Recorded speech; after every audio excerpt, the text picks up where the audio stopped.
Megan's Law. Megan Kanka and Megan's Law. Megan's Law. On May 17, 1996, President Bill Clinton signed a federal version of Megan's Law. Though states could set their parameters for notification, the law required all states to have some registry available to the public, so people could know when a sex offender moved nearby. On February 8, 2016, the International Megan's Law to prevent child exploitation and other sexual crimes through advanced notification of traveling sex offenders was signed into law by President Barack Obama. Referred to as International Megan's Law, it orders registered sex offenders to report international travel before departure. A notice of conviction of sex offenses against a child is now included in offenders' passports. Megan's Law and other laws calling for sex offender registries and community notification have been challenged in court. Opponents have said the laws violate the civil liberties of sex offenders, pose challenges to rehabilitation, and consist of a second punishment for the same crime. However, thankfully, Megan's Law and its successors remain in effect. This video delves into Megan and Kanka's case to explore the genesis of Megan's Law. Given the recent attention on this case, I feel compelled to raise awareness about it. As a parent of 2 young girls myself, I believe it's crucial to understand how such heinous crimes are perpetrated in order to prevent them from occurring in the future. Welcome back to True Crime Capital. Megan Kanka, born on December 7, 1986, grew up in her neighborhood in Hamilton Township, Mercer County. On July 29, 1994, 7-year-old Megan left her house around 6:30 p.m. to play with a friend who lived on the same street in the quiet and safe community of Hamilton Township, New Jersey. Megan often played with friends on the street, along with her 12-year-old sister Jessica and 9-year-old brother Jeremy. Her parents, Richard and Maureen, like other parents in the area, had no concerns about their children playing outside into the early evenings. The Kankas and their children had friends on the street, and it was a peaceful area with many families. However, unbeknownst to them, a serious threat to their daughter's safety lurked just 30 yards from their home. After Megan left the house to play with her friend, Maureen took a brief rest. Upon waking up, she discovered Megan missing, with her abandoned bike found on the front lawn. Concerned, Maureen and Richard sought help from neighbors, who confirmed seeing Megan earlier that day. One neighbor mentioned Megan and her friend admiring his new boat around 6:30 p.m. Police were notified, arriving at 8:49 p.m. to file a missing report and begin the search. During their inquiries, they spoke to all neighbors, and one interaction, in particular, piqued the officers' interest. 36-year-old Gypsy Timmendequas, who lived across from the Kanka's home, initially claimed to have seen her riding her bicycle at 2:30 p.m., contradicting his earlier account to Maureen. Police questioned him about the inconsistency. Jesse lived in the house across from Megan's house with Brian Jenin, Joseph Cifelli, and Joseph's mother. Brian Jenin and Joseph Cifelli were also sexual offenders that Jesse met while incarcerated. We will discuss his criminal history later in the video. In 1976, Cifelli had been charged with carnal abuse and sodomy of a 5-year-old girl. He was convicted of 3 lesser offenses. Their house was just 30 yards from Megan's home. The police wanted to search the house. Joseph owned the house, and he gave them permission to search it. Joseph told police that he was shopping with Brian around the time Megan disappeared, and he gave them receipts to verify that. After police spoke to Brian and Joseph, they then spoke to Jesse again, but noticed that his demeanor was somewhat different from the other 2 men. He was shaking and perspiring heavily throughout the course of the interview. Police asked him to give a statement at the station. He agreed. His written statement conflicted with what he told police earlier that night. He said in his statement that he saw Megan at 6:30 p.m. At this point, the police requested permission to search his car, to which he also agreed. His car contained a toy chest and black felt. Police searched the boat outside Jesse's home, and also the garbage cans. In the garbage, they found a rope with tied knots, and what appeared to be dry blood. They also found the waistband of a small pair of pants. Investigators found cut-up strips of cloth in garbage bins that Jesse had handled, which Megan's mother recognized as material from the shorts her daughter had been wearing. After hours of interrogation and providing conflicting accounts, Jesse eventually confessed to killing Megan and leading authorities to her corpse in Mercer County Park, where her body was discovered on July 30, 1994. Police had hoped for Megan's safe return. Sadly, Megan had been sexually assaulted and murdered. During the interview, Gypsy recounted disturbing details, stating, "A lot of times during the summer, she would be sitting on the curb across the street. She would write with chalk in the streets. She would wear shorts with no panties and I would see this." Gypsy admitted to observing Megan play across the street, confessing, "I would get sweaty palms and my heart would race. A truly sick individual." On the day of the incident, he invited Megan to his house, under the pretense that he had a new puppy that he wanted her to see. Once inside, Gypsy forced her into his bedroom, where he attempted to sexually assault her, and at that point, Megan screamed. She tried to run away, but he stopped her. He admitted he strangled Megan to keep her from telling her mother that he had touched her. Gypsy strangled Megan with his belt, and while doing so, a struggle took place, and she hit her face on the dresser and her head on the floor. Megan's head was bleeding, so he put a plastic bag over her head to stop the blood from getting onto the carpet. During the struggle, Megan bit Gypsy on the hand. The teeth marks on Gypsy's hand were later identified by a forensic dentist as belonging to Megan. After Gypsy strangled Megan with his belt, he sexually assaulted her, and then put Megan into a toy box and carried the box downstairs. When he put the box in his truck, he thought he heard Megan cough. When Gypsy got to Mercer Park, where he took Megan's body out of the box and placed her body in tall weeds. At that point, he sexually assaulted her again. From Mercer Park, Gypsy then went to the convenience store to buy cigarettes and went home. On October 19, 1994, Gypsy Timmendequas was indicted and charged with capital murder, aggravated assault, and kidnapping. The prosecutors were seeking the death penalty. On April 21, 12 jurors, 6 men and 6 women and 5 alternates, were selected, and on January 13, 1997, the trial began. The evidence found and the report of Megan's autopsy are quite disturbing. Please be warned. Along with Gypsy's confession, the prosecution had other evidence too. They presented evidence of blood and hair samples and portions of Megan's clothing that were found in garbage cans outside Gypsy's home to the court. Strands of Gypsy's hair were discovered on the shirt Megan was wearing when her body was identified. Hair matching Megan's was found in Gypsy's bedroom and on a piece of carpet in his house. The prosecutor told the court what Gypsy had told police to try to explain why he had killed the little girl.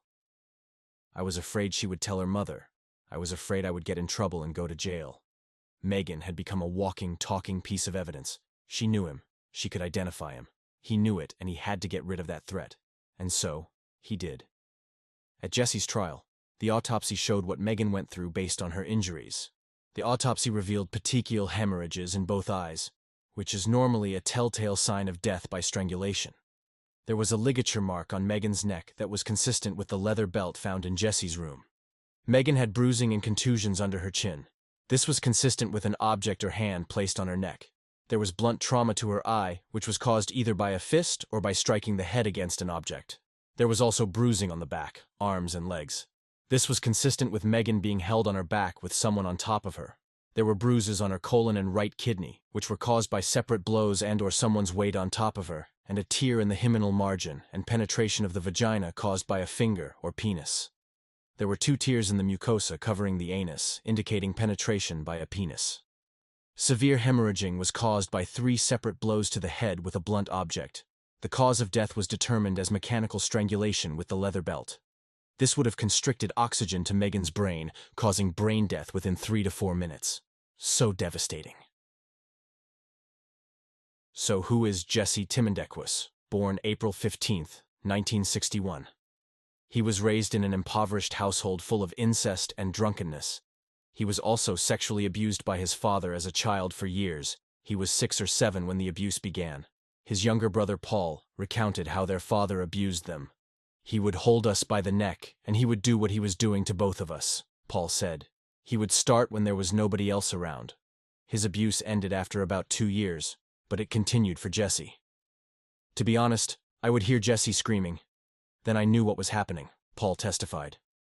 After the abuse began, Gypsy went from a sociable and lovable child to an isolated misfit who played alone in school.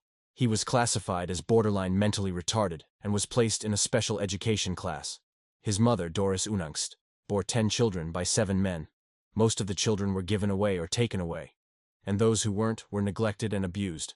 The father, now known as Charles Howard, changed his name several times as he moved across country fleeing authorities. Gypsy Timmendequas showed no emotion in court as his troubled childhood was discussed. A psychologist testified that Gypsy suffers from pedophilia, borderline mental retardation, fetal alcohol effect, and schizoid personality disorder. The psychologist expressed the opinion that at the time of the crime, Gypsy was under extreme emotional disturbance. The psychologist said Megan's death was caused by a reflexive response to the panic Gypsy felt when Megan attempted to flee. The state presented a psychiatrist as a rebuttal witness. He testified that there was no evidence to support the claims of extreme emotional disturbance and diminished capacity. He said that Gypsy's IQ is 74, showing intelligence that did not prevent him from functioning or appreciating the nature of his conduct. Gypsy had 2 previous convictions for sexually assaulting young girls.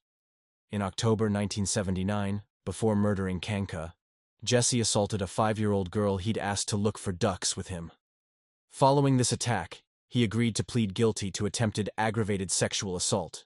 He was offered the chance of a suspended sentence and no jail time if he went to counseling. When he did not attend therapy, he ended up spending 9 months in the Middlesex County Adult Correctional Center. In June 1981, after being released, Gypsy enticed a 7-year-old girl to walk in nearby woods with him by talking about firecrackers. He attacked and choked her, then left his victim when she turned blue. The girl was unconscious, but she survived the attack. Gypsy pleaded guilty to attempted sexual contact and attempting to cause serious bodily injury. The maximum sentence for these charges was 10 years. The judge, who called Gypsy a compulsive, repetitive sexual offender, who constitutes a danger to the public at large and to young children in particular, imposed the full sentence. Gypsy was sent to the Adult Diagnostic and Treatment Center in Avenel, where sexual offenders were treated. While at Avenel, Gypsy reportedly did not engage in therapy sessions. He was described by one therapist who treated him as a whiner, who spent most of his time sleeping. Another therapist stated that she had believed that Gypsy would eventually commit another sex crime, although she did not believe he would commit murder. He did meet his 2 future roommates, Janine and Sefeli, during this period. Gypsy was released less than 7 years into his sentence for good behavior. During the trial, defense lawyers called no witnesses. Their case focused on an argument that police had managed to cajole the confessions from Gypsy. The defense argued that he should not receive the death penalty as he had a troubled childhood. They told the jury that Gypsy was an unwanted child who was beaten and sexually assaulted regularly by his father. Gypsy read a short statement to the jury saying, "Okay, I'm sorry for what I've done to Megan. I pray for her and her family every day. I have to live with this and what I've done for the rest of my life. I ask you to let me live so someday I can understand and have an understanding why something like this could happen." The prosecution told the jury they wanted just one thing: justice. On behalf of the state, we do not beg, we do not plead, we do not implore, we ask for justice. And in this case, justice should be death. Some jurors found mitigating factors of extreme emotional disturbance and diminished capacity. Jurors in varying degrees also found catch-all mitigating factors arising out of Gypsy's violent and unstable childhood. Nonetheless, the jury unanimously found that each aggravating factor outweighed the mitigating factors beyond a reasonable doubt. On May 30, 1997, Gypsy was found guilty of capital murder, and on June 20th, he was sentenced to death. Gypsy remained on death row in New Jersey until December 17, 2007, when the New Jersey legislature abolished capital punishment in the state. As a result, Gypsy's sentence was commuted to life in prison without the possibility of parole. Although Richard and Maureen Kanka had resided in Hamilton Township for 16 years, they were unaware of the convicted sex offenders living nearby. We want every person to know if there is a sex offender in their community, because they don't belong there. They don't belong where we have children. If we had known that there were pedophiles living across the street, my daughter would be alive. They expressed regret, stating they wouldn't have allowed their daughter or any of their children to play outside unsupervised had they known. Outraged by Megan's murder, Richard and Maureen advocated for a nationwide law to protect families and children, demanding the right for parents to be notified when a convicted sex offender moved into their neighborhood. Following Megan's death, they, along with others, pushed for legislation mandating community notification of sex offenders' presence. A petition with over 400,000 signatures urged immediate legislative action, resulting in the creation of Megan's Law. In just 89 days, the New Jersey state legislature passed the law, signed by the governor, in October 1994, months after Megan's tragic death. The Kankas continued to advocate for other states to adopt similar laws.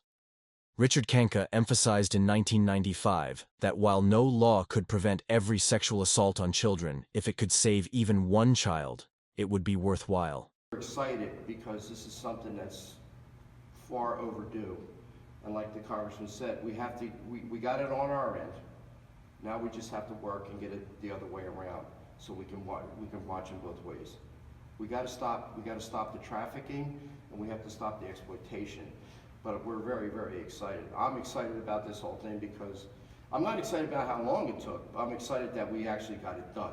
Maureen Kanka, in 1996, expressed her willingness to share their personal story, and that if it could open someone's eyes and make a difference, then it is worth it to her. Laura Ahern, an attorney and executive director of the Crime Victims Center, highlighted the importance of Megan's Law in raising community awareness about sex offenders, enabling people to take necessary precautions to safeguard themselves and their children. According to Rain, in cases of child sexual abuse, 59% of perpetrators are acquaintances of the victim, while 34% are family members. Understanding who is present in a child's life, including neighbors, is an important part of keeping children safe. Given the majority of child sexual abuse cases are committed by someone the child knows, a family member, coach, neighbor, teacher, when we can limit the access of sexual predators to children, we can protect more children. Megan's Law helped open people's eyes to a widespread societal problem. Megan's Law and sexual registration started this process of people becoming aware of child sexual abuse by seeing sex offenders in the community. Megan's Law was preceded by the Jacob Wetterling Crimes Against Children and Sexually Violent Offender Registration Act of 1994. Do you remember that time at all? I do. How old were you? I was 9 years old. Wow, so young. And I remember that night, I remember me and my cousin Stephen were searching the power lines behind our house, which called for registries of convicted sex offenders, but did not require community notification. Megan's Law was followed by other laws to protect children, like the federal Adam Walsh Child Protection and Safety Act of 2006. The Sex Offender Registry Notification Act, SORNA, and the Adam Walsh Act supplemented and expanded Megan's Law. Further, these acts helped establish more uniformity across the states when it comes to registration requirements, such as the length of time someone should be on the registry and how often an individual needs to register. Our hearts goes out to Megan's family and friends. If you gained value in this video, please support us by liking the video so it can reach more people so they can also learn about Megan's case. Also, if you'd like to support the channel further, kindly subscribe. What are your thoughts on Megan's case and Megan's Law? Let's continue the conversation in the comment section. Until next week, stay safe out there. She was a phenomenal kid. She was a happy little girl. She was a helpful little girl. She was a wonderful little girl.